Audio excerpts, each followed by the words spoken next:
All right, everyone, welcome to Myth and Makeup. It's stuck. That's going to be the title of this series. And we are moving from Greek mythology. Don't worry, we will return eventually. And moving on to Celtic. I'm really excited about this because my ancestry is Celtic in like all the ways. We're from all of that area.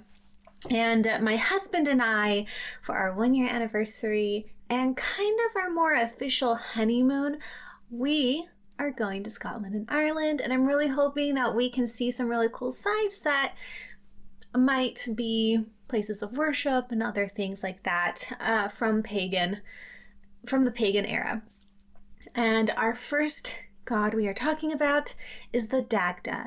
And when I was researching, it seemed that the prefixed most of the Celtic gods' names, and so we will be referring to them as the insert the god's name here. So Dagda, the Dagda, is also known as Eochaid Olathair. I'm going to do my best to pronounce these correctly.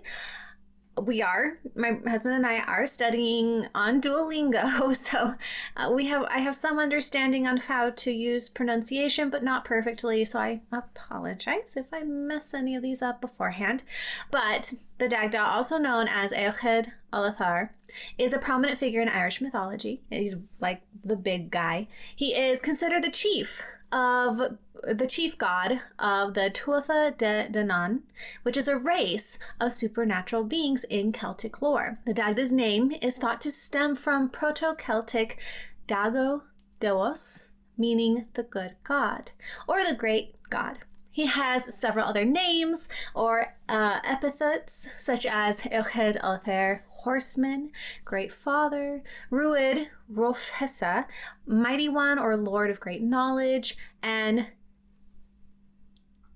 Dere, the fertile one. The Dagda's parents are Eletha and Danu, and he is said to dwell in Brú Nawon, or Newgrange, and he is the husband of the Morrigan, which is one of my absolute favorite gods in any pantheon, and the lover of Boan. His children include Angus, Bridget, Bod Durg, Kerma, Odd, and Midir. As for the Dagda's appearance, he is typically depicted as a large, powerful figure with a commanding presence.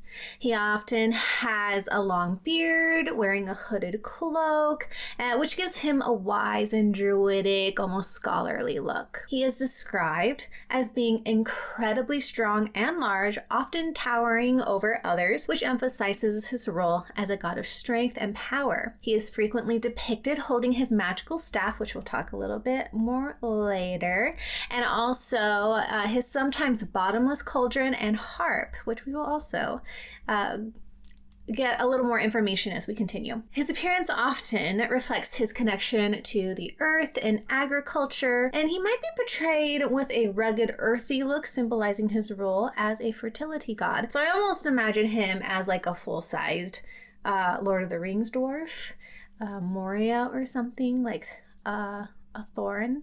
The other image that came to mind was actually, and this might be strange, the Muppets Christmas Carol, the Spirit of Christmas Present. That kind of warm, grandiose, powerful, but warm kind of image is what I imagine when going through this description. He doesn't have the beard, but now, despite the Dagda's imposing size, he is often shown with a kind and benevolent expression, hence my imagining of the Ghost of Christmas Present in the Muppet Christmas Carol specifically. And this highlights his role as a protective and nurturing figure, which I think is so beautiful, that in a culture, the very nurturing individual kind of not only has very masculine connotations with him being a male figure, but also this just very warm, nurturing father figure that in an age where we've kind of been predisposed to imagine was very manly and basic, almost toxic, when you learn more that the things that are contributing to toxic masculinity in our day and age was not a thing back then. There were relationships that were very affectionate, and it didn't mean that they were sexually preferenced towards the same gender. It just meant that they loved each other, and they didn't have this cultural brainwashing in which they couldn't express that affection. And seeing it portrayed in mythology, when you think Celtic, very masculine, not quite Viking, but kind of that same, I guess we have this kind of idea that they're very similar, which, I mean, there were Scottish Vikings, so yeah. But anyway, it's just, I think it's beautiful that this god of gods in this pantheon was the nurturing figure. He was very masculine and powerful, but also just, you think of a very sweet grandfather or father figure. The Dagda's purpose goes along with how he is described in his image. He is a god of fertility and agriculture, and is responsible for ensuring the land's productivity and the well-being of crops and livestock. His magical cauldron, which never runs empty, symbolizes abundance and sustenance. And there's more to it that we will discuss when we actually talk about his items and symbols. The Dagda is often portrayed also as a protector and leader. Like I mentioned, he is over the Tuatha Dé Danann.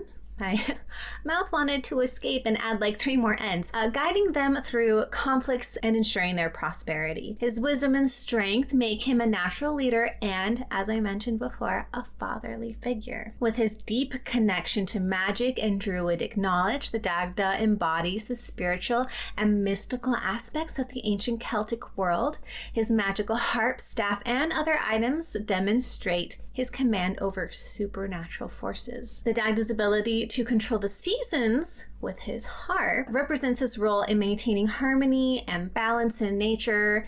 This harp also has other abilities that are super cool, and he ensures that the natural world follows its proper cycles, contributing to the overall order of the universe. And as a god of wisdom, the Dagda possesses great knowledge and insight. His guidance and counsel are invaluable to his people, the Tuatha Dé Danann, helping them navigate challenges and make wise decisions. In essence, the Dagda's purpose is to nurture, protect, and guide using his strength, wisdom, and magical abilities to ensure the prosperity and well-being of his people and the natural world. So we mentioned a couple of the Dagda's items and what he can do, but we're going to delve into that a little bit more. He possesses a wide array of powers and attributes that make him one of the most significant gods in Irish mythology. First, the Dagda is renowned for his physical strength and combat prowess. He wields a magical staff or club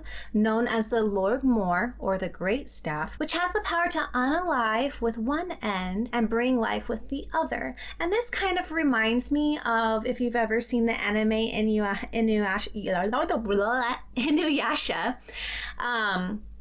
his brother is there's these 2 swords, and Inuyasha has the sword that has the power to take away life, where his brother, who's not happy with his sword, has the power to give life. It's very interesting, the whole dynamics and how those arcs happen.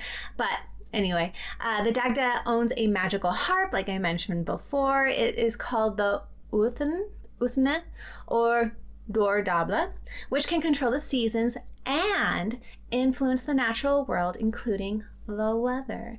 By playing specific tunes, he can change the weather, bring about different seasons, or calm the forces of nature. The Dagda's cauldron, known as the Cor Ansask, or the Undri cauldron, is a symbol of endless abundance, something that we so very badly need in this day and age. It never runs empty and can provide infinite food and nourishment, ensuring that no one goes hungry. As a god of wisdom, he also possesses vast knowledge and insight, and is often sought for his counsel and guidance by many. The Dagda is deeply connected to the magical and druidic traditions of the ancient Celts and possesses a range of mystical abilities, including shape-shifting, healing, and control over natural forces. The Dagda is a fertility god responsible for the growth and prosperity of crops and livestock, and his presence ensures the land's productivity and the well-being of his people. So this is all about taking care of others. This is so beautiful. As for the Dagda's personality, we kind of have a really good understanding of what he is like already. We talked about his wisdom, his strength and power, his protectiveness, but he's also very generous. The Dagda is a symbol of abundance and generosity. His magical cauldron, it represents his ability to provide sustenance and ensure the well-being of his people. You're hungry? I got you, man. And I haven't seen anything that's like, oh, you have to give me something in return. He just gives. Despite his imposing appearance, the Dagda is often portrayed as a benevolent and kind figure. He is protective and nurturing, embodying the qualities of a caring father. That kind of just makes me wonder, like, what family dynamics were back when this pantheon was being worshipped as an example of what is good and wonderful. And I like to think that the family dynamics, the fathers would follow his example. The Dagda is known for his earthy and humorous nature, so he's probably fun to hang out with. He enjoys good food and drink, and his personality often reflects a down-to-earth, approachable demeanor. As a god of magic and druidity, the Dagda possesses a deep connection to the supernatural. His command over magical items, like the items we have discussed before, showcases his mystical abilities. He is a natural leader, like I've mentioned probably 3 or 4 times at this point, but he guides the Tuatha Dé Danann with his wisdom and strength, and his leadership is characterized by a balance of power and compassion, making him a revered figure. These traits combine to create a deity who is both powerful and approachable, wise and kind, making the Dagda a central and beloved figure of Irish mythology. So just to finish up on his items, we have his staff, the great staff or club, that can take life and give it. And this is a symbol of his control over life and death. His undry cauldron, bottomless, provides for his people endlessly. And also his harper's staff, being able to control the seasons and weather, which maintains harmony and balance in nature. Worship of the Dagda in ancient Ireland would have likely involved rituals and practices that emphasize his many roles and attributes. While specific historical details about the worship of the Dagda are scarce due to the oral nature of Celtic traditions, we can infer some aspects from existing mythology and archaeological evidence. So first, there were seasonal festivals. The Dagda's influence over agriculture and the season suggests that he would have been honored during key agricultural festivals such as Samhain, or the end of the harvest season, and Imbolc, beginning of spring. These festivals marked important transitions in the agricultural calendar, like we're used to in many other societies and groups. There were also offerings and sacrifices. Devotees might have made offerings of food, drink, and other valuable items to the Dagda, especially in times of planting and harvest. So they would, hope for giving him something would bless them with abundance. And these offerings would have been made to ensure fertility, abundance, and protection. There were also druidic rituals. As a god associated with druidry and magic, the Dagda would have been central to various druidic rituals and ceremonies. Druids, who were the religious leaders and keepers of knowledge in Celtic society, would have conducted rites to honor the Dagda and invoke his blessings. And to support this, there are some cult sites. There's Brú na Bun, Newgrange, where it is believed that Dagda came from. This ancient site in Ireland, with its impressive megalithic tombs and passage graves, is often associated with the Dagda and other deities of the Tuatha Dé Danann. It is believed that the Dagda's abode, Brú na Bón, was located here, making it a significant cult site. We also have some sacred groves and natural sites that are believed to be associated. So the Celts often worship their gods in natural settings such as groves, springs, and rivers, and the Dagda, being connected to the earth and agriculture, would have been venerated in such sacred places. Now, while the specific practices surrounding the worship of the Dagda may have changed or diminished over time, his influence persists in Irish folklore and cultural traditions. The stories and myths of the Dagda have been passed down through generations, keeping his legacy alive. In contemporary times, some modern pagan and druidic groups continue to honor the Dagda as part of their spiritual practices,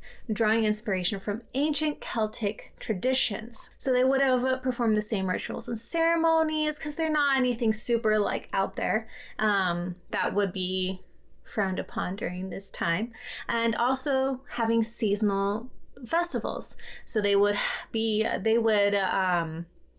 as far as I know, also celebrate Samhain and Imbolc. Now, other devotees or devotees who participate in these events may also create altars or shrines dedicated to the Dagda in their homes or in outdoor spaces. These altars often feature symbols associated with the Dagda, such as the representation of a staff, the cauldron or harp, as well as offerings of food, drink, and other items. Like in most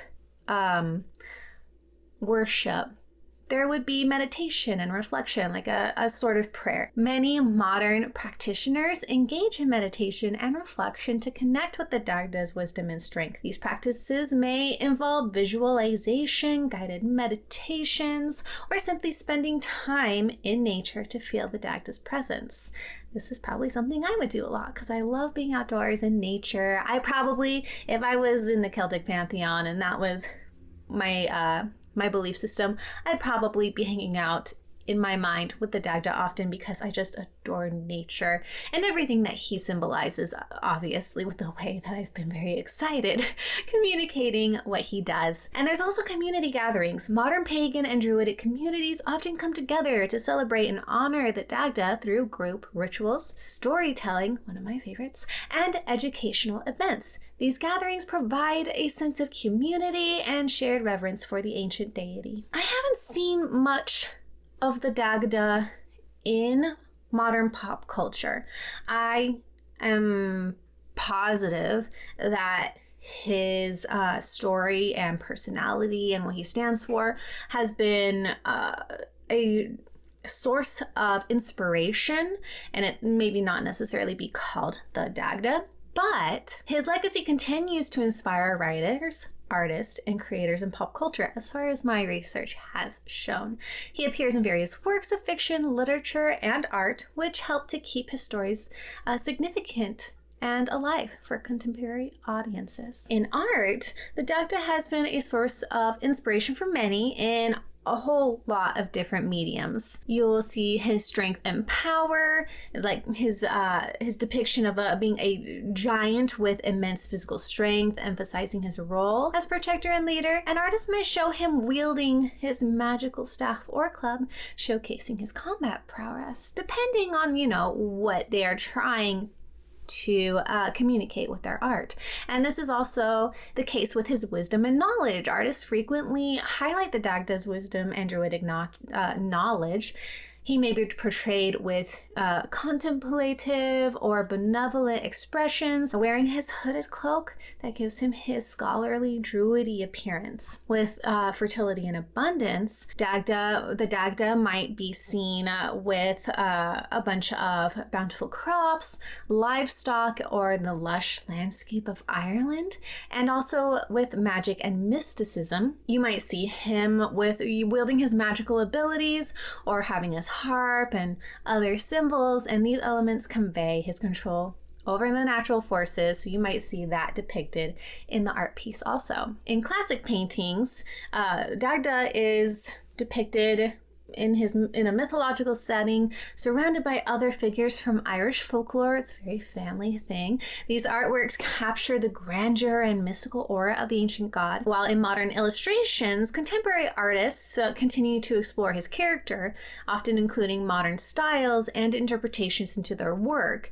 These illustrations may appear in books, graphic novels, or online platforms. Sculptors have created various representations of the Dagda, often focusing on his imposing stature and iconic symbols. And these statues might be found in museums, culture centers, or outdoor settings. And of course, you have digital art, which is a very popular medium at this point. It allows for innovation and imaginative portrayals of the Dagda, and artists can experiment with different styles, colors, and compositions to bring the god to life in new, exciting ways. In literature, the Dagda can appear or be seen in fantasy novels. He's often there with the author drawing from his mythological background to create rich, immersive worlds, and his character is sometimes reimagined or adapted to fit new narratives, but his core attributes of strength, wisdom, and magic remain central. He's appeared in graphic novels and comic books, where his larger-than-life persona and magical abilities make for compelling storytelling, and these visual mediums allow for creative depictions of his iconic symbols, such as his staff, cauldron, and harp. He's also been featured in TV. So we have a movie or TV series. The Dagda has appeared in various things, exploring Celtic mythology and folklore. And these shows often highlight his role as a powerful and benevolent deity, bringing ancient myths to life for modern audiences. And he's not so much seen in movies, but he has appeared in some things. So what I've been able to find, and this is a little disappointing, I don't know, I've never read or seen this series, but in the Shannara Chronicles, there's a demon named Dagda Mor, who is a key antagonist in the first season. And the animated TV movie Dagda's Harp features the Dagda. Let me see if I can get more on that. So Dagda's Harp is a 2021 animated TV movie about Dagda appearing to a group of children after his story is retold. The movie is about the children spellbinding music not being as scary as they thought. It was released in Ireland and seems to be more on the side of representing the Dagda correctly, I think. The Dagda is also mentioned in the context of Shin Megami Tensei. I can't do Roman numerals, you guys. It's an I and a V. I don't know what that is. Apocalypse and Shin Megami Tensei V Vengeance. There is also an indie TV series called The Celtics, where an actor played the Dagda. And there's a Reddit thread discussing shows and movies about druids with mentions of Britannia and Robin of Sherwood. So he's not featured a whole lot. There also seems to be a Dagda TV series. I could go down a rabbit hole of trying to find the Dagda in modern pop culture. But if you are interested, then you can go do that research. And if you see anything interesting, comment below and tell me. I'll also do some research too, because I'm a little curious. But we'll move on. The Dagda is also featured in role-playing games. He's a popular figure in RPGs, where players can interact with or embody mythological characters, like D&D, but I don't believe the Dagda is featured in Dungeons & Dragons. But regardless, his abilities and attributes make him a formidable ally or adversary in these immersive gaming experiences. You can also find the Dagda in mobile and online games. His influence extends to these things where his character is often included in storylines or as part of special events. These games introduce his mythology to a broader audience, blending ancient lore with modern entertainment and music. The Dagda has inspired musicians and bands, particularly those with a focus on Celtic or folk music. Songs and albums may reference his myths, celebrating his legacy through lyrical storytelling and traditional melodies. And we kind of talked about the visual arts. Artists continue to create works inspired by the Dagda, from traditional paintings to sculpture, modern digital art, and these pieces often highlight his iconic symbols and attributes, capturing the essence of his character. There are also, in modern culture Celtic festivals in which the Dagda is celebrated. And there are events where his myths and stories are shared through performances, reenactments, and educational activities, kind of like what we mentioned before with the kind of modern worship. And these gatherings help keep his legacy alive and introduce new generations to his mythology. The Dagda's enduring presence in pop culture reflects his significance as a powerful and multifaceted deity.